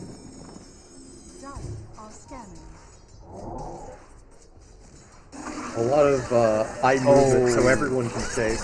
Jay Watson? Sure. Just randomly, well, not randomly, he obviously went for that hook, but collapsed. Not paying attention for half a second, gets hooked from the fog, and will be losing his life. And he's got the Ags done on the Pudge, so he does have that healing reduction, big, fat, juicy AoE as well. It's going to be significantly more problematic for the team fights coming in Dire's middle soon tower enough. has fallen. And Sleeping Dart into Arrow, into Hook. The combo of Arrow and Hook into the kill to be picked up. Fishman's trying to quickly counter ward the vision that they have in the area. Mira is actually going for Fishman here. The Rolling Thunder has ended though. Dreamfall onto 2, including Yatoro, and if they can get that kill, that would be a huge one. On the side, Hook's going to be a bit off the mark. Toby will lose his life, and with the exorcism coming out, they need to back off on Entity. Larl kept them distracted for so long that they did not manage to get the kill onto Yatoro, and that is actually really big. Because Larl didn't even die. He took the Pudge ulti and kept the Watson Pudge completely distracted from taking down the Marcy, which honestly, as a mid laner, what more can you wish for? Same with the Pango. It's a miracle he's alive. I don't know how, with all the Pudge disabled and the puck right nearby, he was able to squeeze his way out of that. It's certainly a miracle.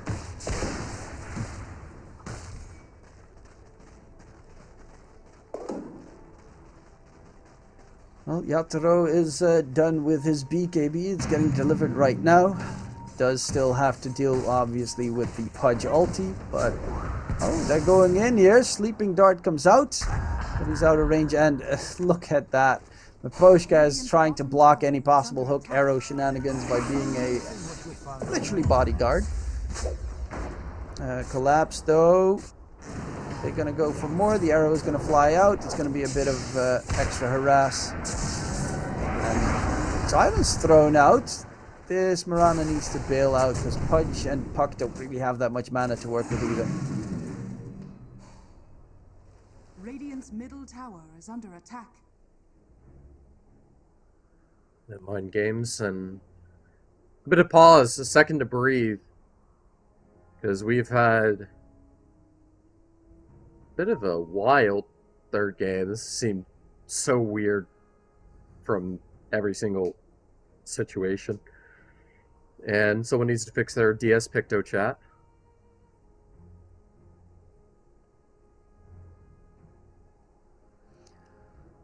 Get those technology issues with, cutting edge technology. Or just, someone hit the router by accident and everything crashes.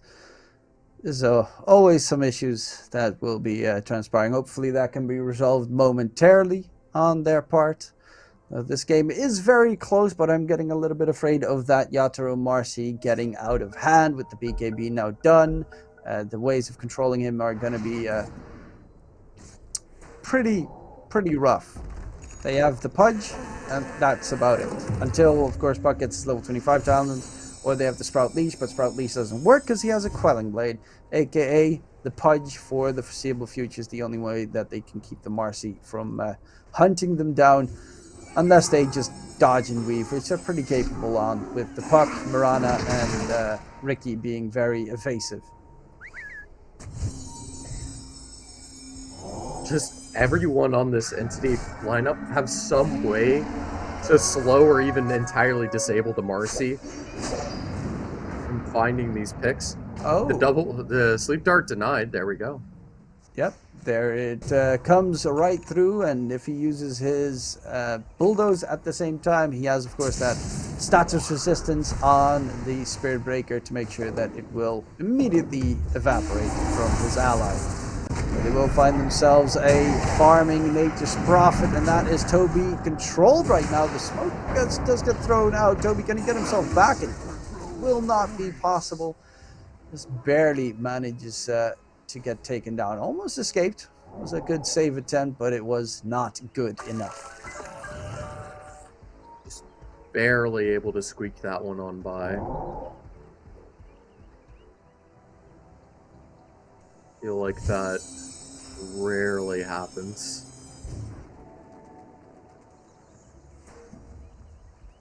And now smoke up on the side of Team Spirit. They're looking for an attack inside the Radiant jungle. Watson's going to be spotted out, doesn't have his BKB just yet, and his teammates are also very far away.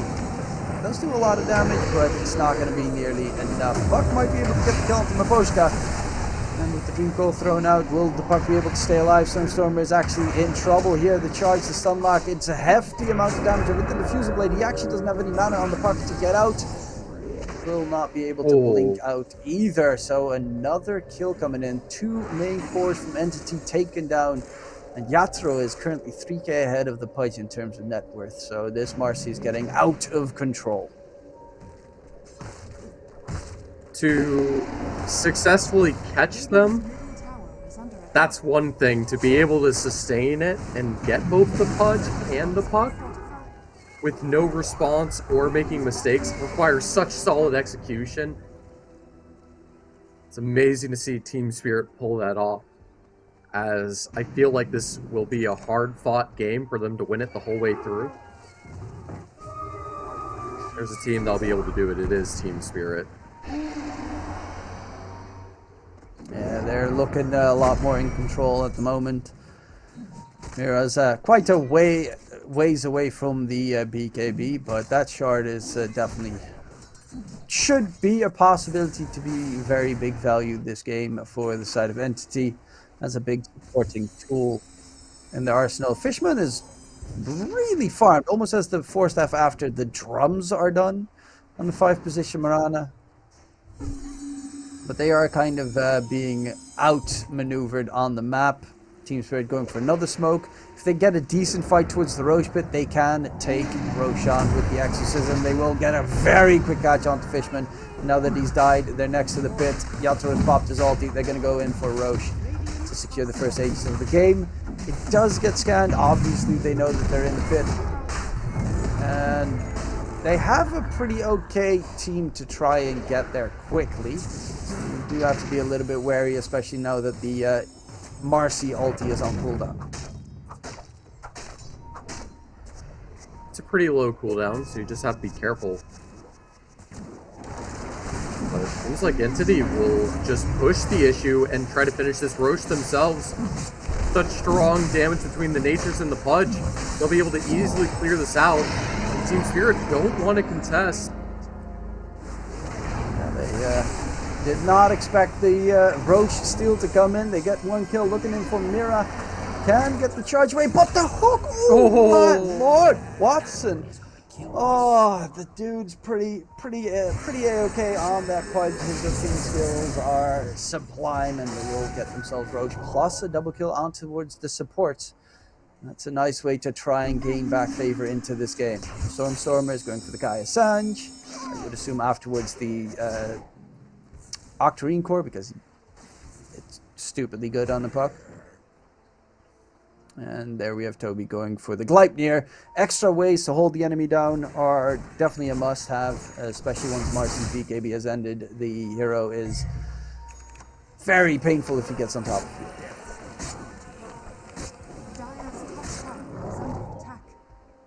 you. Yeah, and that's sort of the big fear. I'm surprised he still just has a base Ring of Health. The fact that he's gone BKB right after the Ags. I feel like he would have built something with it, whether it's a Shroud or a Vanguard, whatever direction he wanted to go. No base upgrade. Yeah, I could always use that for a later Refresh Orb if so needed, or a Lotus Orb. Nice arrow comes landing in. And afterwards, the Collapse was blocking the hook for some reason. Is he going to be able to stay alive is the question. That is not going to be the case. I'm really questioning that move. Collapse is soaking a hook for his 5-position Maposhka Sven. However, it seems to still be paying off in their favor right now. Baiba comes out from the puck, so needs to rejoin his teammates. Nice smoke screen, but there's so much damage coming out onto the Pudge. Way more than he anticipated. And they will get the catch onto Watson. Regardless, they went a little bit too deep here on the side of Entity. They will have to pay for it dearly. Stormstormer, can he get himself out of there? Does have the Blink Dagger, but Marl is pretty quick on the chase. And will be hunting for this Stormstormer puck. I guess the physical damage between the Pangolier and the Marcy is enough just physical burst to be able to break through everyone on Entity. It's reliant on that ult going down. That's going to be a lot more reliable because Marcy just got that level 20 talent for that unleash movement speed bonus. Yeah, Yatoro, he's got the Basher, Blink Dagger, it's got the Chrysalis now, so now the damage is going to be there. Chrysalis, Daedalus, at that point the Marcy's just going to be able to shred right through his opponents, even though we already saw the Pudge definitely getting cracked by Laurel in that fight, to be specific. But it is a dangerous territory for the Pudge. I still find that, you know, Collapse is playing an interesting game. I still can't believe that he soaked the freaking hook and killed himself that way. But they won the fight, so maybe it was the ultimate bait.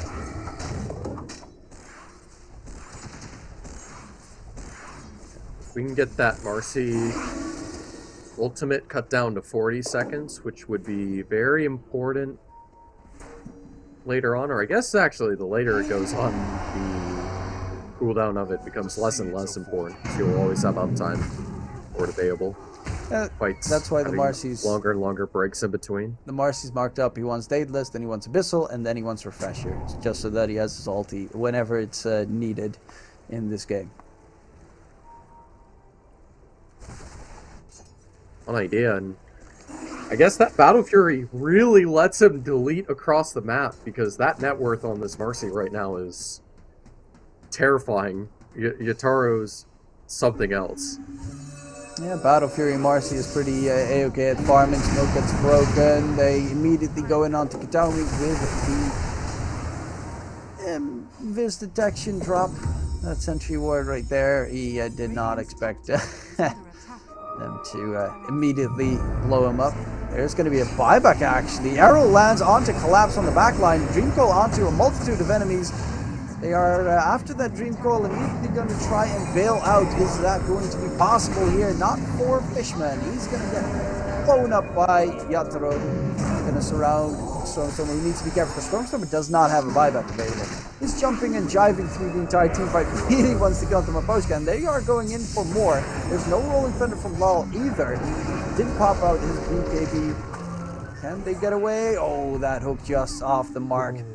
And they should be able to disengage on Team Spirit. I almost feel like that's the first time he's missed a hook. I was surprised that it didn't connect. I was just so used. Hook, time and time again. Could be a Spirit Breaker running at the speed of sound. Doesn't matter. He finds a way to just grab him. Finally a bit of mercy, and it means that Tier 1 will be taken out. And that attack speed on the Natures with the Treants. And looks like they want some more. They're immediately going to run all the way across the map, using the smoke for the additional movement speed and the gank potential. Yeah, the Stormstormer Buck has, after that buyback previously, has fallen down in terms of net worth pretty far. Needs to catch up quickly with and get himself the Octarine. The cooldown reduction from Octarine is just way too much value for a Puck that already has not the longest cooldowns in the game.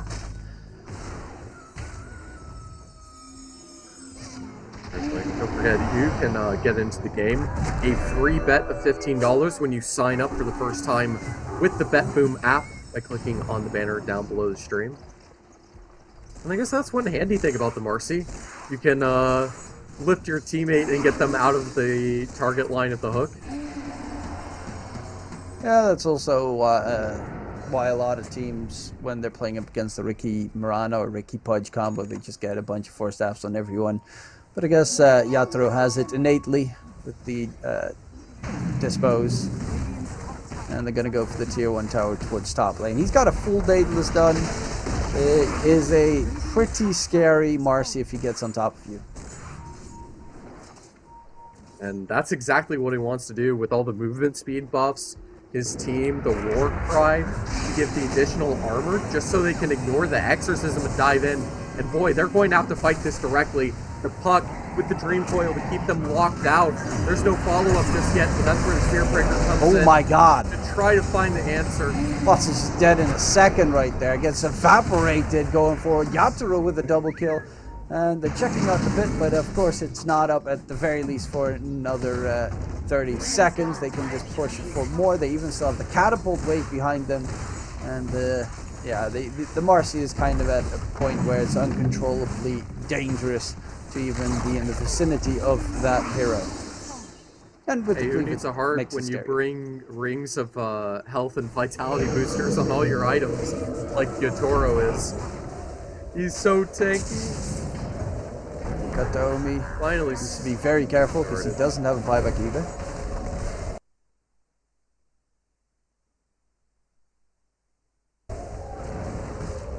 Collapse, stop tanking everything.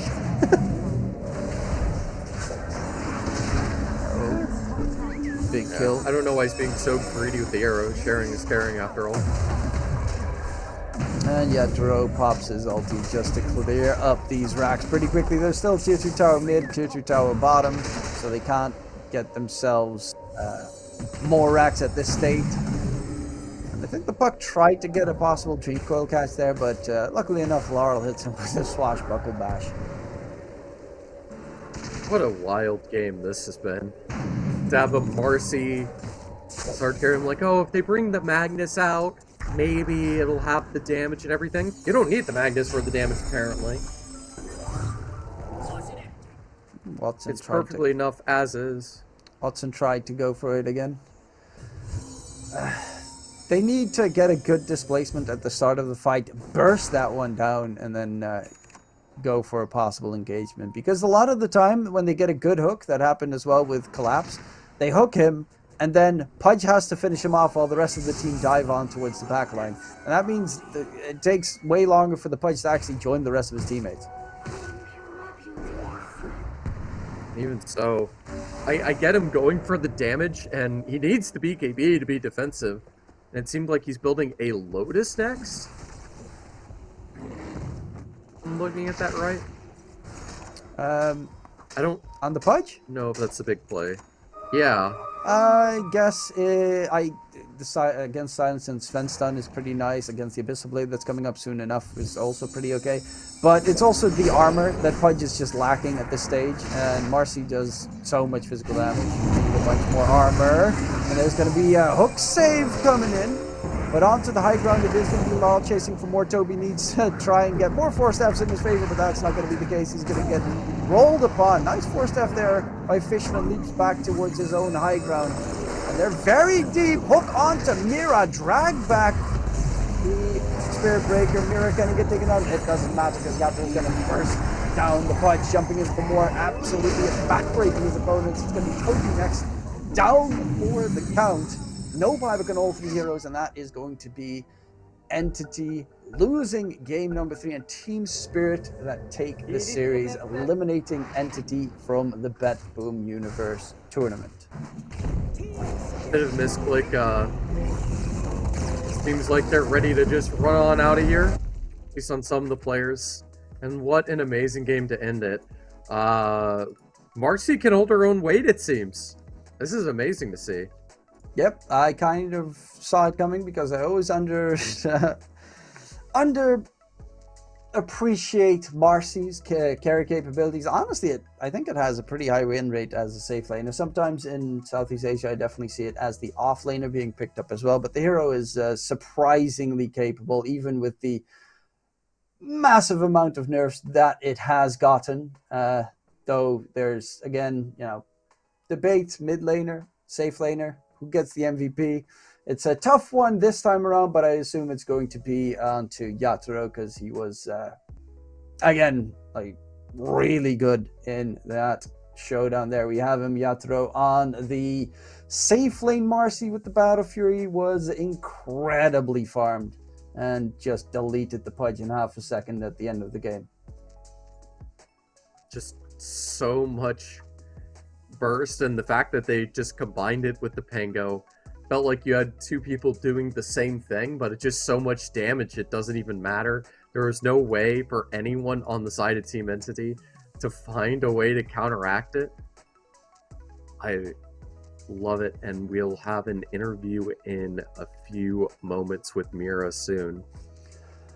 Yep. So that they're prepping up that interview currently to discuss, of course, their win. Their pretty interesting series to boot, because there were definitely some unsuspecting picks coming into play. But regardless, it was definitely a pretty fun showdown to see between these two teams. It was a pretty close affair for the most part. Did feel like Team Spirit were a bit more in control. And in game one, that one, like the Naga versus TB game, that it just went up and down, and it could have gone either way easily. Okay, it seems the interview is actually with Maposhka, and we have him ready right now. The position 5. Hello, Maposhka. Congratulations Hello, on hello. that pretty rough win in this series. Thank you so much. So Maposhka, in general, like you guys, you're so close to the major and probably need to start flying out soon enough towards South America. Having these last, like, I mean, they're not necessarily practice matches because there's a pretty big prize pool ahead of yourselves. Are you seeing this as like a big scrim opportunity for yourselves, or are you just seeing this as like, we must win this tournament? Uh, yeah, you kinda right. Like we focused on, like we focused on every game. We're trying to win, always.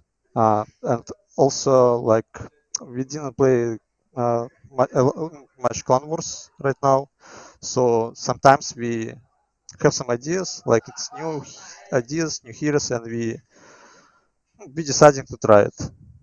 But we still trying to win every game and also to win tournament. Like we're trying Understandable. to keep like to find some balance in that Yeah. in both situations. It's try out the stuff that you've seen or heard or possibly tried in your scrims, but on a setting where it's more well possible in a sense. You know, your Marcy safe lane with your Sven position 5s, for instance. Those games where you're like, okay, I have no idea what they're drafting, but it looks fun. Yeah, we thought the same. Like okay, go crazy. Yeah. I was thinking that the Magnus would be needed for it, but you guys are able to prove it with just the Marcy. Maybe that's the underrated pick going into this major. I was starting to think that it might be something else. The Mars showing great success too. Excited to see more of that. Is there any other tricks that you've seen in the other regions that you're excited to see or possibly go against? um, Sorry, I didn't understand enough. Can you repeat, please? Is there any teams or heroes that you're excited to go against that might be bringing new things to the table that you aren't prepared for just yet? I mean, you mean are we exciting to see some new heroes, some new meta heroes from other teams? Something like Certainly. this? Uh, okay, I understand. Actually, I don't know. I mean, we're not watching for other teams, like not their ideas. We're just trying to find something good for us. Like someone can just play some pubs on some hero, and he will come, for example, and he will say, "Okay, guys, pick me Marcy. I wanna try it. Let's try it. Let's try it." And so we trying it. Like I can just say no. Yeah, exactly. So Silent as your coach, I assume you together with him do like a lot of the drafting. But how does the drafting process with Team Spirit go into effect? Is it like he asks everyone personally what they want to play, or he's more? It's uh, collaborative, or it's more like actual like heavy coach. no. It's more collaborative. Like he's like a sixth player in our team.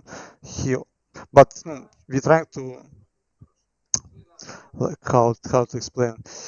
Usually on we drafting me and Silent, like we both.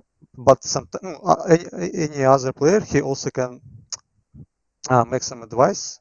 Like say some hero, suggest some hero, but sometimes it's going too much. Like too many people starting saying something, and we come back to previous system where drafting only me and silent usually. But I would say most draft phase is on me. I hope you understand what I mean. Yeah, I understand. So Yeah. you were the one that went for the crazy Marcy plus Sven picks. Yep. No, not really, not really. It's not always me. Like I'm the You're the main You're guy. the like you're the final decider. yeah, You'll listen final around your decision, team, but if there's too much chaos, you'll call final things down. decision. Yeah, final decision is on me usually. Yeah, and others trying to trust me, and I'm trying to trust others. No. But anyone is in our team can suggest some hero. Yeah. So it is really a collaborative effort in your team. Yeah, some teams have it completely different. Some teams have like a boss decides everyone has to shut up. You probably have encountered some of those teams in your lengthy career as well. But yeah, tomorrow you guys have the lower bracket finals. Your team that you're up against is going to be Gaming Gladiators. And yeah, that's a matchup that I don't think you guys have had in this tournament just yet. And obviously, because you're in different DPC regions, you haven't either. So, how are you looking forward towards that matchup? Gladiators, they're really good team, and we have usually we have problems against them. Like we lost a lot of clan wars against them. Also, we lost in our last series in grand final. So they're really strong team, and we have some problems usually against them. But we're gonna prepare as much as possible, and I hope this match will be fun. Yeah, definitely hope so as well. Yeah, that is pretty much everything from me. Any last questions, Trevor? No, I think we're good to let you go. You need to be able to get some good sleep. It's been a long Yeah, day it's true. It's and true. a long best of three. I agree. Yeah. So good luck further tomorrow in the last match, possibly last two matches, and good luck at the major for me. Have a wonderful evening, and thank you very much for the interview. Thank you guys so much. Goodbye. Well, that is Maposhka right there. And yeah, a collaborative effort. They went for the weirdest draft ever, but it was collaborative, so it's all A-okay. And at least they're, practicing a little bit, but also keeping it to a certain serious degree in their approach with this tournament. And I think that is everything for us for the day. Any last words for the viewers at home, Trevor?